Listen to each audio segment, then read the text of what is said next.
నమస్తే సార్. నమస్కారం అండి. ఇప్పుడు ఐబొమ్మ రవి అరెస్ట్ అనేది రెండు తెలుగు రాష్ట్రాలుగా దేశవ్యాప్తంగా కూడా హాట్ టాపిక్గా మారిపోయింది. అయితే సినిమాలకు సంబంధించిన వాళ్ళు, నటించే వాళ్ళుగా, నిర్మించే వాళ్ళందరూ కూడా పోలీస్ యంత్రాంగాన్ని సపోర్ట్ చేస్తున్నారు. కానీ సాధారణ ప్రజలు, మధ్యతరగతి సినిమా ప్రేమికులందరూ కూడా రవికి సపోర్ట్ చేస్తున్నారు. సో మీరు ఏం చెప్తారు ఈ ఇష్యూ గురించి? నిజంగా సమాజం ఎలా మారిపోయిందంటే ఎవడు అన్యాయం అయినా పోయినా పర్లేదు, ఎవడు బ్రతుకులు నాశనం అయిపోయినా పర్లేదు, ఏ వ్యవస్థ సర్వనాశనం అయిపోయినా పర్లేదు, మనకు ఉచితంగా వస్తుందా లేదా, ఇదే కదా జీవితం. ఆ ఉచితాలతోటే ఎదగకుండా సర్వనాశనం అయిపోతున్నారు జనం. వాస్తవంగా ఎంతో కష్టపడి ఎక్కడి నుంచో ఆస్తులు అమ్ముకుని అమ్ముకుని సినిమా తీద్దామని వచ్చినటువంటి నిర్మాత ఈవేళ కుదేలైపోయి చాలా అధ్వాన పరిస్థితికి వెళ్ళిపోవడానికి కారణమైనటువంటి ఈ దుర్మార్గుడైనటువంటి ఈ రవి అరెస్ట్ అయితే వాడిని సపోర్ట్ చేస్తున్నటువంటి ఈ వ్యక్తులు సమాజం ఎటుపోతుంది, ఎలా పోతుంది? అంటే బాధ్యత లేదా? సమాజం పట్ల బాధ్యత లేదా? ఇలాంటి దుర్మార్గుల వల్ల ఈవేళ టికెట్ రేటు కూడా పెంచుకోవాల్సిన అవసరం వచ్చింది. ఎందుకంటే గవర్నమెంట్ కూడా వెసులుబాటు ఎందుకు కల్పిస్తుంది? నిర్మాత నష్టపోతున్నాడు, సినిమాలు తీయకపోతే కార్మికులు నష్టపోతారు, వాళ్ళ జీవితాలు సర్వనాశనం అయిపోతాయనే కదా ఈవేళ మన గవర్నమెంట్ వెసులుబాటు కల్పించి 10 రోజులు, 2 రోజులు, 3 రోజులు టికెట్ల రేట్లు పెంచుకోమని చెప్పింది. ఇలాంటి వెధవలు బయలుదేరే కదా, ఇలాంటి నికృష్టమైన నా కొడుకులు బయలుదేరి ఏదో చీడపురుగుల్లాగా బట్టి వేళ సినిమా వ్యవస్థను సర్వనాశనం చేస్తుంటే బయటుండి వెకిలి నవ్వులు నవ్వుతూ ఇలాంటిదే బాగుంది కదా మనకి అనేటటువంటి ఈ జనాల మధ్య మనం బతుకుతున్నామంటే చాలా అసహ్యంగా ఉంది. ఎంతమంది కష్టార్జితం, ఎన్ని వేల కుటుంబాలు ఈ వేళ రోడ్డు మీద పడిపోతే వాళ్ళు ఏమైపోయినా పర్వాలేదు, మనకు మాత్రం ఫ్రీగా సినిమా వస్తుంది, మనం వాడుతున్న నెట్లోనే సినిమా చూసేస్తున్నాం, అదే బాగుందని చెప్పుకునేటటువంటి ఈ నికృష్టమైన మనస్తత్వాలు మారనంత వరకు సమాజం మారదనిపిస్తుంది. టికెట్ల రేట్లు కూడా మీకు ఇష్టం వచ్చినంత పెట్టుకుంటే మేము సామాన్యులం ఎందుకు ఆ భారము మోయాలి అని చెప్పేసి కూడా చాలా మంది రిటర్న్ క్వశ్చన్ చేస్తున్నారు. అందుకే నేనేమంటున్నా, కొన్నాళ్ళు కొంత ముందుకెళ్దాం. ముందుకెళ్ళిన తర్వాత శోభన్ బాబు గారి, కృష్ణ గారి సినిమాలు ఉండేవి. ఎప్పుడన్నా రేట్లు పెంచారా? నెలలు సంవత్సరాలు ఆడేవి. కానీ ఇప్పుడు వెబ్సైట్లు వచ్చిన తర్వాత, ఈ ఛానల్స్ వచ్చిన తర్వాత సినిమా నిర్మించి ఎన్నో కష్టాలు పడి సినిమా నిర్మించి రిలీజ్ చేస్తే సాయంత్రానికి వాడు రిలీజ్ చేసేసుకున్నాడు సొంతంగా. ఈ ఐబొమ్మ అని ఇంకో 2-3 ఛానల్స్ ఉన్నాయి. నిర్మాత నష్టపోతున్నాడు. అప్పుడు ప్రభుత్వం ఏం ఆలోచించింది? టిక్కెట్లు పెంచాలనే ఆలోచన ఎక్కడి నుంచి వచ్చింది ప్రభుత్వానికి? నిర్మాత నాశనం అయిపోతున్నాడు, ఒక రంగం, సినిమా రంగం అస్తవ్యస్తంగా కూరుకుపోయింది, పెంచకపోతే వాళ్ళ భవిష్యత్తు నాశనం అయిపోద్దనే కదా. వీళ్ళైతే సొంతంగా పెంచుకోవట్లేదు కదా టికెట్ రేట్లు. ఇప్పుడు ఎవడో వితండవాదం చేస్తున్నా, రేట్లు పెంచి చూపిస్తున్నట్టు ఎవడు రేట్లు పెంచాడు? ప్రభుత్వం పెంచింది. ఎందుకు పెంచింది? ఇలాంటి చీడపురుగులు లాంటి నా కొడుకులు సమాజంలో తిరుగుతూ వ్యవస్థల్ని, సంస్థల్ని నాశనం చేసేస్తుంటే ఏం చేయాలో అర్థం కాక ఆ నిర్మాత కూడా బతకాలని, అక్కడ కార్మికులు కూడా, సినిమా కార్మికులు కూడా బతకాలని ఆలోచించి అరే వీళ్ళు చచ్చిపోతారు ఆకలితో అలమటించి కార్మికులు అని చెప్పేసి వెసులుబాటు కల్పిస్తే అదేదో పెద్ద భూతంలాగా చూపిస్తూ వీళ్ళ ఇష్టానుసారం మాట్లాడుతున్నారంటే సిగ్గుందా మీకు? ఐబొమ్మలో సినిమా చూసే వాళ్ళు ఎవరికైనా కానీ నేను ఒకటే చెప్తున్నాను, ఫ్రీగా చూస్తే మీకు ఎవడో ఏ వ్యవస్థ నాశనం అయిపోయినా పర్వాలేదా? ఇదే నా సంస్కారం మీకు? వాడిని గొప్పగా పొగుడుతున్నారంటే సిగ్గుండాలా? అంటే అతను చేసిన తప్పే, ఎందుకంటే అలాంటివి హ్యాక్ చేయడం తప్పు. ఫస్ట్ ఆఫ్ ఆల్ అతను పెట్టిన దాంట్లోకి వెళ్ళి మనం డౌన్లోడ్ చేయడం మనం తప్పు, అతన్ని సపోర్ట్ చేయడం మన తప్పు. ఇప్పుడు అతన్ని తప్పనడం కరెక్ట్ కాదు. బట్ అతను చేసింది ఏంటంటే పేదవాళ్ళ కోసం చూసా. అంటే ఇప్పుడు మనమే ఫ్రెండ్స్ కలిసి ఇద్దరు వెళ్ళి సినిమాకి వెళ్ళాలంటే ఒక 500 నోట్ అయిపోతుంది. బయట 20 రూపీస్ పార్కింగ్కి, పాప్కార్న్, సమోసా మనం బయట 5 రూపాయలు అంటే ఇక్కడ 20 రూపాయల పైన ఉంది. ఇవన్నీ రేట్లు పెంచితే మనం సామాన్యులు ఎట్లా వెళ్తారు? ఒక కుటుంబం కలిసి ఇద్దరు పిల్లలు, భార్య భర్త వెళ్ళాలంటే 1000 రూపాయలు ఈజీగా అయిపోతుంది. వాళ్ళు సంపాదించేది అంతంత మాత్రం. అంటే 1000 రూపాయలు పెట్టి ఒక్కరోజు అయిపోతే వాళ్ళు ఇంకా ఎలా సంపాదిస్తారు వాళ్ళు? బట్ ఇప్పుడైనా మీరు టికెట్ రేట్లు తగ్గిస్తే బెటర్ నా ఒపీనియన్. ఇప్పుడు సరే అతన్ని అరెస్ట్ చేస్తారు కాబట్టి అతను అరెస్ట్ చేసి, బట్ అతను ఉరి తీయాలి, అది అన్న ఉరి అవసరం లేదు. మన ఇండియాకి యూజ్ అయ్యేలాగా తన మైండ్ని మన ఇండియాకి యూజ్ అయ్యేలాగా ఏదైనా వాడుకుంటే బెటర్ అని నా ఒపీనియన్. ఐబొమ్మ అనే ఒకటే వ్యవస్థ ఒకటి కాదు, పేరు ఒకటి దొరికింది కాబట్టి వాడిని ఒక్కడిని పట్టుకొని ఇది చేస్తున్నారు. అసలు ఐబొమ్మ ఒకటి కాదు, main movie reels, OTT, Netflix, Amazon, ఇవన్నీ కూడా నీకు సినిమా థియేటర్లు ఉండగానే సినిమా బయటకు వచ్చేస్తుంది. వాటిని బ్యాన్ చేయట్లేకపోతారు. ఎందుకంటే ఓటీటీ కానీ ఈ నెట్ఫ్లిక్స్ కానీ డబ్బులు పెట్టి కొనుక్కుంటారు కాబట్టి వాటికి ఫ్రీ హ్యాండ్ ఇచ్చేస్తున్నారు పబ్లిక్. పబ్లిక్ కానీ తీసుకుంటున్నారు, వాళ్ళు సినిమా ఇండస్ట్రీ వాళ్ళు కూడా యాక్సెప్ట్ చేస్తున్నారు. ఈ ఓటీటీల నుంచి రికార్డ్ చేసి ఈ ఐబొమ్మలో వేస్తున్నాడు. వేయడం అతని మిస్టేకే, పబ్లిక్ చూడడం కూడా మిస్టేకే. పబ్లిక్ చూస్తున్నారు కాబట్టి వాడు వేస్తున్నాడు. వాడు ఏముంది, ఫస్ట్లోనే బ్యాన్ చేయలేరు కదా. మనకేంది, మెయిన్ మొబైల్ వ్యవస్థ వచ్చినాక, ఇంటర్నెట్ వ్యవస్థ అవైలబుల్ అయిన తర్వాత పబ్లిక్ ప్రతి వాడి దగ్గర మొబైల్ ఉంది. వాడు ఏం చేస్తాడు, ఏదో ఒకటి చూడాలి, వాడికి పొద్దుపోదు ఏదో చూస్తున్నాడు. అయితే ఇప్పుడు వాడిని పట్టుకోవడం వల్ల ఏంది, సినిమా ఇండస్ట్రీకి నష్టం జరుగుతుంది ఐబొమ్మ వల్ల అని చెప్పి అంటారు. ఐబొమ్మ వల్లనే కాదు, నెట్ఫ్లిక్స్, అమెజాన్, ఓటీటీ వీటన్నిటి వల్ల కూడా నష్టం జరుగుతుంది. ఓటీటీ ప్లాట్ఫామ్స్లో సర్టెన్ టైం అయిన తర్వాత వాళ్ళే ఇస్తారు కదా, వీళ్ళంతా వాళ్ళు తీసుకోలేరు కదా. వాళ్ళు ఓటీటీ నుంచి చేస్తున్నాడు. ఐబొమ్మ పట్టుకోవడం ఓకే, అబ్స్ట్రేట్ చేయొచ్చు, వాడిని పట్టుకోవచ్చు, అది బ్యాన్ చేయాలి. ఐబొమ్మతో పాటు మూవీ రూల్స్ని కూడా బ్యాన్ చేయాలి.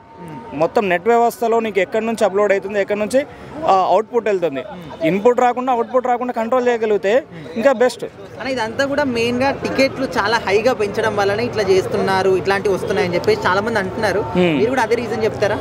అట్లా ఏముండదు. టికెట్లది వ్యవస్థ అనేది ఒక సపరేట్ వ్యవస్థ ఉంది. టికెట్లు పెరగడానికి వేరే కారణాలు ఉన్నాయి. ఐబొమ్మ వల్ల టికెట్లు పెరిగినాయి అనేది యాక్సెప్ట్ చేయలేం. ఇప్పుడు మార్కెట్ వ్యవస్థ మారింది. ఒకప్పుడు 20 ఏళ్ళ కింద ఉన్న మార్కెట్ ఇప్పుడు లేదు. 20 ఏళ్ళకు ఉన్న విధానాలు ఇప్పుడు లేవు. సిస్టమ్ మారింది, సిస్టమేటిక్ మారింది. ఒకప్పుడు సినిమా రిలీజ్ అయిందంటే 100 days సెలబ్రేషన్, అంటే సినిమా సెలబ్రేషన్ అనేది 100 days function. Silver Jubilee 200 days కూడా సెలబ్రేషన్ చేశారు ఒక్కొక్క సినిమా, 175 days. ఇప్పుడు ఒక సినిమానికి 50 days ఆడితే రికార్డు. ఇప్పుడు ఏంది, సెన్సేషన్ కావాలి, పబ్లిక్కి న్యూస్ కావాలి. న్యూస్ అంటే ఏంది, అయితే సినిమా ఎక్కువ డేస్ ఆడిందా, ఎక్కువ కలెక్షన్ కొట్టిందా.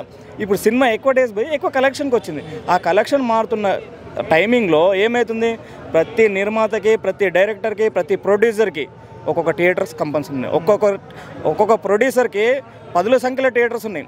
దిల్ రాజు గారికి ఎన్ని థియేటర్లు ఉన్నాయి, అల్లు అర్జున్ గారికి ఎన్ని థియేటర్లు ఉన్నాయి, నాగార్జున గారికి ఎన్ని ఉన్నాయి, ఒక స్టూడియోలో ఉన్నాయి. వాళ్ళు ఏంది, ఆ స్టూడియోల మెయింటెనెన్స్ ప్లస్ సినిమా థియేటర్ల మెయింటెనెన్స్, ఈ సినిమా థియేటర్ నిర్మాణానికి అయ్యే ఖర్చులు ఎక్కడి నుంచి వస్తున్నాయి వాళ్ళకి, ఈ సినిమా రేట్లు పెంచడం వల్ల వీటి ఆదాయాన్ని వాళ్ళు మళ్ళీ కన్వర్ట్ చేస్తూ దాన్ని బిజినెస్ చేస్తూ మళ్ళీ గ్రోత్ అవుతున్నారు. రవిదే తప్పు ఉంది, రవిదే తప్పు ఉంది. సినిమా అనేది యుగం పుట్టిన దగ్గర నుంచి ఉంది. డ్రామాలు అనేవి, సినిమాలు అనేవి, స్టేజ్ డ్రామాలు అనేవి చానాళ్ళ నుంచి ఉన్నాయి. ఇటువంటి సినిమా ప్రపంచాన్ని ఐబొమ్మలోకి తీసుకొచ్చి సినిమా ప్రపంచానికి చాలా తీరని నష్టాన్ని తీసుకొచ్చాడు అతను, తీరని లోటుపాట్లను తీసుకొచ్చాడు అతను. ప్రతి ఒక్కళ్ళకి పని లేకుండా చేశాడు అతను. సినిమాల పనులు తప్ప ఇంకెవరికి పనులు చేత కావు. ఆ పని తప్పితే ఇంకే పని చేత కాదు. ఆ పని చేసుకుని బ్రతుకుతున్నటువంటి ప్రతి ఒక్కళ్ళని కూడా ఆ పని లేకుండా చేశాడు. వన్ ఆఫ్ ది నేను కూడా అంతే అయింది. నేను ఒక నటిగా ఒక సినిమా ఆఫీస్కి వెళితే నాకు చెప్పట్లేదు, వర్క్ చెప్పట్లేదు. ఏంటి సార్ అంటే, ఏం చేస్తామమ్మా, మేము సినిమా కోట్లు పెట్టి సినిమా తీసి ఒక్క షో రిలీజ్ చేస్తాం, లేదా ఈవినింగ్ కల్లా అది ఐబొమ్మలో పడిపోతుంది. మీకు ఎలా రెమ్యునరేషన్ ఇవ్వాలి, మిమ్మల్ని ఎలా మేము చూసుకోవాలి, ఇంతకు ముందల్లా లేదమ్మా సినిమా ప్రపంచం అని. సినిమాల్లో ఉన్నటువంటి డైరెక్టర్లే కానీ, బిగ్గెస్ట్ డైరెక్టర్లే కానీ, బిగ్గెస్ట్ ప్రొడ్యూసర్లే కానీ చెప్పుకున్నటువంటి దాఖలు లేకపోలేదు. ఇతన్ని అరెస్ట్ చేసినందుకు మా సినిమా ప్రపంచం మొత్తం గర్వపడుతుంది. ఇండియన్ కంట్రీ వరకు ఎన్ని భాషల్లో సినిమాలు ఉంటే అన్ని భాషల సినిమా ప్రపంచం కూడా చాలా గర్వపడుతుంది. ఇటువంటి వాళ్ళు మళ్ళీ పుట్టకుండా చేస్తే బాగుంటుందని నేను మన తెలంగాణ అంటే ఇప్పుడు అందరూ కూడా సినిమాలు నటించే వాళ్ళ వరకు, సినిమా నిర్మించే వాళ్ళ వరకు ఓకే, ఇది కరెక్ట్ అనుకుంటున్నారు. కానీ మధ్యతరగతిలో ఉన్న వాళ్ళందరూ కూడా మీకు ఇష్టం వచ్చిన రీతిన హెవీ బడ్జెట్లో పెట్టి సినిమాలు తీసి మీరు టికెట్ల రేట్లు పెంచేసుకుంటే మరి మాలాంటి వాళ్ళ సినిమాలు ఎట్లా చూస్తారు? అలాంటప్పుడు ఇట్లాంటి యాప్లే వస్తాయని చెప్పేసి వీళ్ళు మాట్లాడారు. కాదు, ఇది యాప్ వచ్చిన దగ్గర నుంచినే టికెట్లు పెంచారు. అంత ముందర టికెట్ల రేట్లు ఏం పెంచలేదు. 100 రూపాయల టికెట్ ఉంది ఇంతకు ముందర. నేను కూడా సినిమాలు చూస్తానుగా. నేను సినిమాల్లో నటించిన, సినిమా చూసి ఒక ప్రేక్షకురాలనేగా, నేను కూడా ఒక సినిమా అభిమానినేగా. ఇంతకు ముందర 100 రూపాయలే ఉంది. ఎప్పుడైతే పుష్ప సినిమా రిలీజ్ అయిందో అప్పటి నుంచి టికెట్ల రేట్లు పెరిగాయి. అంతకు ముందల నుంచి ఐబొమ్మ అనేది ఒకటి స్టార్ట్ అయింది. మరి ఈ ఐబొమ్మ రాబట్టే సినిమా టికెట్ల రేట్లు పెరిగాయి. అండ్ స్నాక్స్ ఏంటి, థియేటర్లలో కూడా రేట్లు పెరిగాయి. థియేటర్లో రేట్లు పెంచడం చాలా దారుణం. ఏంటంటే నిజంగానే 20 రూపాయలకి వచ్చే పాప్కార్న్ 400 రూపాయలు అంటే ఎవరు తినలేరు. బయట 20 రూపాయలకి దొరికే, 10 రూపాయలకి దొరికేటటువంటి వాటర్ బాటిల్ సినిమా థియేటర్లో 70-80 రూపాయలు అంటే ఎవరు కొనుక్కోలేరు. మరి ఆ విషయంలో ఇట్లా డైరెక్టర్లు కానీ, ప్రొడ్యూసర్లు కానీ ఎందుకు ఇన్వాల్వ్ అవ్వట్లేదు అంటారు? ఫస్ట్ ఆల్ ఈ ఐబొమ్మ వలన వాళ్ళు ఎంత సఫర్ అవుతున్నారో ఎవరికి తెలుసు? డైరెక్టర్లే కానీ, సినిమా ప్రొడ్యూసర్లే కానీ, తర్వాత మా సినిమా నటీనటులే కానీ, హీరోలే కానీ, వీళ్ళందరూ ఎంత సఫర్ అవుతున్నారో ఎవరికి తెలుసు? తెలియదు కదా. ఇటువంటి సమస్యలను మేము ఎదుర్కొంటున్నాం. ఇప్పుడు నేను వెళ్ళి మేకప్ మ్యాన్ దగ్గర కూర్చుంటే మేకప్ మ్యాన్ కళ్ళ నీళ్ళు పెట్టుకుంటున్నాడు. ఏంటన్నా అంటే, అమ్మ ఇటు జరుగుతుందమ్మా, దీన్ని ఎదిరించేవాళ్ళు లేరమ్మా, దీన్ని ప్రశ్నించేవాళ్ళు లేరమ్మా, దీనికి ఇలా సవాల్ ఇస్తున్నాడంట ఆ రవి అనే అతను. నన్ను కనుక దమ్ముంటే పట్టుకోండి, నన్ను కనుక పట్టుకుంటే మీకు మీ సంగతి ఏంటో నేను చూస్తానని చెప్పేసి విసిరాడంట. ఎంత చిన్న వయసు అతనిది. ఐబొమ్మ రవి గారు చేసింది కరెక్ట్ అని నేను అంటలేదు, ఎంతో కొంత తప్పు ఉంది. అంటే ఆయనకి ఉన్న బ్రెయిన్కి ఆయన యూజ్ చేసిన టెక్నాలజీకి వేరే ఏమన్నా ట్రై చేయొచ్చు కదా. అంటే ఇంత స్ట్రెంత్ ఉన్నప్పుడు ఆయన ఇన్ఫ్లుయెన్సర్ అవ్వటం, యూట్యూబరు, వేరే ఆయనకి అంత టాలెంట్ ఉన్నప్పుడు అవి చేసుకొని అయినా ఫేమస్ అవ్వచ్చు. ఇప్పుడు ఈ విధంగా అవటం వల్ల ఆయన జైలుకి రావాల్సి వచ్చింది, ప్లస్ పోలీసులకి వార్నింగ్ ఇవ్వటం అది కరెక్ట్ కాదు. ఒక సినిమా అనేది ఒక రంగుల ప్రపంచం. అంటే 24 క్రాఫ్ట్స్ మెంబర్స్ కొన్ని వందల మంది పనిచేస్తే కొన్ని 2-3 సంవత్సరాలు కష్టపడితే ఒక సినిమా వస్తుంది. అలాంటి ఒక సినిమాని 2-3 గంటల్లో ఈ విధంగా కొలాప్స్ చేయడం కరెక్టే అంటారు? అదే కరెక్ట్ కాదనే నేను చెప్తున్నా. మేబీ అతను నిజంగా మిడిల్ క్లాస్ వాళ్ళ గురించి, పేదల గురించి ఆలోచించి చేశాడో, లేకపోతే అతని సొంత ప్రయోజనాల కోసం చేశాడో అర్థం కాలేదు. ఎందుకంటే దాని మీద 20 కోట్ల దాకా సంపాదించారని చెప్పేసి పోలీసు వారు చెప్తున్నారు. అంటే దానికి కూడా రీజన్ ఉంది. ఆయన లవ్ చేసి మ్యారేజ్ చేసుకున్నారని చెప్పారు. వాళ్ళ వైఫ్, వాళ్ళ అత్తయ్య నీకు సంపాదించడం చేత కాదని చెప్పి రెచ్చగొట్టాడు. ఆ విధంగా అతను మెంటల్ ప్రెషర్ గురవటం బట్టి ఇదారించుకున్నాడు. అంటే వాళ్ళ అనకపోతే మామూలుగా ఉండేవాళ్ళే. అతని స్ట్రెంత్కి తగ్గట్టు ఎంతో సంపాదించాడు. కానీ వీళ్ళు అలా అనటం వల్ల ఇప్పుడు ఇంత పెద్ద ఇష్యూ అయ్యి 2 తెలుగు రాష్ట్రాలకు తెలిసింది. అంటే మనం చేసుకున్న, అంటే మన వెనకాలమే కరెక్ట్గా ఉంటే మనం కరెక్ట్గా ఉంటాం. అన్న మీరు ఒక మాట అన్నారు, డైరెక్టర్లు అందరూ స్పందిస్తున్నారని. మొన్న ఏదో పోలీసులు మీటింగ్లో వచ్చేసి రాజమౌళి గారు, చిరంజీవి గారు, నాగార్జున గారు మాట్లాడారు తప్ప దాని గురించి జనానికి అవగాహన కల్పించాల్సిన బాధ్యత వాళ్ళ మీద ఉంది, సినీ పెద్దల మీద ఉంది. ఎంతో ఫీల్ అవుతున్నారు మన కుమార్ లాంటి వాళ్ళు, చాలామంది ఆయనకి సపోర్ట్ పలుకుతున్నారు సామాన్యులు. కానీ ఏంటంటే అతను చేసిన తప్పేందనేది ఎవరు చెప్పలేకపోతున్నారు. అది మన చిరంజీవి ఫ్యాన్స్కి తెలుసు, ప్లస్ అటు మన పెద్ద హీరోలకి తెలుసు, పోలీసులకి తెలుసు.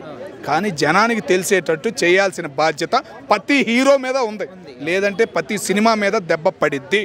అది తెలుసుకోవాలి హీరోలు, బయటకు వచ్చి మాట్లాడాలి, ఆడు చేసిన తప్పేందనేది చెప్పాలి. మాకెంత నష్టం జరిగింది, ఏంటంటే రేట్లు పెంచేశారు, రేట్లు అన్నా, రేట్లు పెంచడంలో సినిమా హీరోలు ఏదో కోట్లు తీసుకోవటం అంత రాంగ్ ఇన్ఫర్మేషన్. 10 కోట్లు తీసుకుంటే 10 లక్షలు కాదన్నా, 70 లక్షలు ట్యాక్స్ కడతాడు ఆయన. ఒక హీరో 10 కోట్లు తీసుకుంటే 10 దగ్గర 2 కోట్లు 3 కోట్లు ట్యాక్స్కే పోతాయి. ఆయనకి ఎన్ని ఖర్చులు ఉంటాయి, ఒక హీరోకి ఎన్ని ఖర్చులు ఉంటాయి, కింద మెయింటెనెన్స్ డ్రైవర్ దగ్గర నుంచి ఎన్ని ఖర్చులు ఉంటాయి. చాలా రాంగ్ అది. అందరూ ఆయన మీద హీరోల మీద పడిపోతున్నారు, కానీ చాలా రాంగ్ అది. వీడు చేసిన తప్పేందనేది జనానికి అర్థమయ్యేటట్టు ప్రతి హీరో స్పందించాలి. సోషల్ మీడియాలో ఓన్ వీడియోలు ఉండే వాళ్ళకి, ప్రతి ఒక్కరికి ఓన్ వీడియోలు ఉంటాయి. బయటకు వచ్చి ప్రతి హీరో స్పందించాలి. ఆడు చేసిన తప్పేంది, ఆడు చేసిన క్రైమ్ ఏంది, ఆడి వల్ల మీకెంత నష్టమైంది, మాకెంత నష్టమైంది అనేది అర్థమయ్యేటట్టు జనానికి చెప్పాలని కోరుకుంటున్నాను అన్న. ఫస్ట్ మధ్యతరగతి వాళ్ళ గురించి మాట్లాడుకుందాం. వాళ్ళు ఏ విధంగా థింక్ చేస్తున్నారంటే, ఓకే మనకైతే ఫ్రీగా వస్తుంది కూడా, నాకు కూడా ఫ్రీగా వస్తుంది కదా, సినిమా రిలీజ్ అయిన ఒక 1 or 2 డేస్కి ఐబొమ్మలో వస్తుంది, చూసేయచ్చు, హ్యాపీ ఫీల్ అవ్వచ్చు. అక్కడికి వెళ్ళి 170 రూపాయలు లేదంటే 120 రూపాయలు 100 రూపాయలు బాల్కనీ సెకండ్ క్లాస్ తీసుకునే బదులు ఇక్కడే చూసుకోవచ్చు కదా అని చెప్తానమాట. అంటే వాళ్ళు చూడొచ్చు ఓకే, కానీ అంటే శాటిలైట్స్ ఎప్పుడు చూడాలి, ఓటీటీ వచ్చిన తర్వాత చూడాలన్నమాట. ఓటీటీలో ఎప్పుడైతే రిలీజ్ అవుతుందో అప్పుడు చూడండి. ఐ యాక్సెప్ట్ దట్, ఆయన కింగ్ అంటాను నేను. ఇప్పుడు ఏంటంటే అసలు శాటిలైట్ పడగానే ప్రీమియర్స్ పడిన తర్వాత తీసుకెళ్లి సినిమా అంటే ఓటీటీలో అంటే ఐబొమ్మలో పెడితే ఎలా ఉంటుందని చెప్పు. మనం ఏదైనా ఒక చిన్న పని చేస్తేనే అది ఏదైనా ఆటంకం కలిగితేనే ఎంతగానో బాధపడతాం. అలాంటిది సినిమా వాళ్ళు they spend the money, they spend the lot of time, they spend the everything. అక్కడ అన్ని కోల్పోతారన్నమాట, నిద్ర కోల్పోతున్నారు, ఎన్ని కోల్పోతున్నారు. ఎంతగానో కష్టపడి ఎన్నో నెలలు, ఎన్నో సంవత్సరాలు, ఎన్నో రోజులు కష్టపడి సినిమాలు తీస్తుంటే అది తీసుకెళ్ళి డబ్బు కోసమో ఇంకో దానికోసమో ఐబొమ్మలో పెడితే ఎవరికి గాలి చెప్పు. అంటే ఇప్పుడు ఇది అర్థం చేసుకోవాలి జనాలు, ఇది కూడా అర్థం చేసుకోవాలి కదా. టికెట్ రేస్ గురించి మాట్లాడుకుందాం. టికెట్స్ రేస్ అని చెప్తాను కదా, నేను కూడా మధ్య తరగతిలోనే, నాకు కూడా పెద్ద రిచ్ వచ్చేం కాదనమాట. నేను ఎప్పుడు చూస్తా, ఒకవేళ టికెట్ రేట్ తగ్గినప్పుడు లేదంటే వెళ్దాం అనుకుని ఈ సినిమా కంపల్సరీ వెళ్ళాలని చెప్పి అప్పుడు వెళ్తా. మధ్య తరగతి గురించి మాట్లాడుకుంటే నిన్ను టిఫిన్ నేను చెప్పను, పొద్దున నీకు ఇష్టమైతే తింటావు, సిగరెట్ తాగా నేను చెప్పను, సిగరెట్ ఇష్టమైతే తాగుతావు. అలాంటి సినిమా పోవని ఎవరు చెప్పట్లేదు నీకు. నువ్వు సినిమా పోప్పా, నువ్వు సినిమా పోతే నువ్వు కుదరదు, ఎవరము సినిమా చెప్పట్లేదు కదా. నచ్చితే వెళ్ళు సినిమాకి, 100 రూపాయల టికెట్ తీసుకో, 50 రూపాయల టికెట్ తీసుకో, 170 తీసుకో, 250 తీసుకో, నీకు ఇష్టం వచ్చినట్టు తీసుకొని చూడు. ఎవరు చెప్పట్లేదు సినిమాల్లో దూషించడం అనేది తప్పు పోయే. అది అంటే సేమ్ అదే పాయింట్ మీద ఇప్పుడు 1000 కోట్లు పెట్టి సినిమాని ఎవరు నిర్మించమన్నాడు? ఓకే, మీరు 1000 కోట్లు పెట్టి సినిమాలు నిర్మించి మాకు 1000 టికెట్లు పెట్టాలంటే అది ఎవరి తప్పు? ఫస్ట్ థింగ్ 1000 అయితే ఎవరు పెట్టలేదు పోయా. ఇంకోటి ఏం చెప్తానంటే ఈ షర్ట్ ఖరీదు 600 అనమాట. నేను తీసుకోరు 200, బ్రాండ్ కనపడుతుందా? 600 రూపాయలు ఇది. ఇదే షర్టు ఇప్పుడు ఐరన్ చేస్తే ఎలా కనపడుతుంది? నీట్గా కనపడుతుందా? ఇదే షర్టు ఫుట్పాత్లోనే ఎక్కడో చోట 300కి ఎంతో తీసుకుంటా. ఎన్ని నెలలకు వచ్చింది? 3 నెలలు 6 నెలలు వచ్చింది అనమాట. క్వాలిటీ బట్టే క్వాంటిటీ బట్టే క్వాలిటీ ఉంటుంది అనమాట. ఓ 2000 కోట్లు పెడితే దాని తగ్గట్టు అవుట్ ఆఫ్ పిక్చర్ అలాగే వచ్చింది అనమాట. బాహుబలి మళ్ళీ 100 కోట్లు పెడితే 100 కోట్లు 50 కోట్లు పెడితే అంత క్వాలిటీ వచ్చేది మంచి సినిమాని బట్టి ఏదైనా ఉంటుంది. మన స్థాయి పెరగాలంటే ఎప్పుడైనా సరే చెప్తాను కదా, డ్రెస్నెస్ చూసి ఎవడైనా సరే క్వాలిఫై చేస్తాడు. అలాంటిదే అలాగే దీన్ని ఉదాహరణ తీసుకుంటే అలా ఉంటుంది అనమాట. అది స్టోరీ.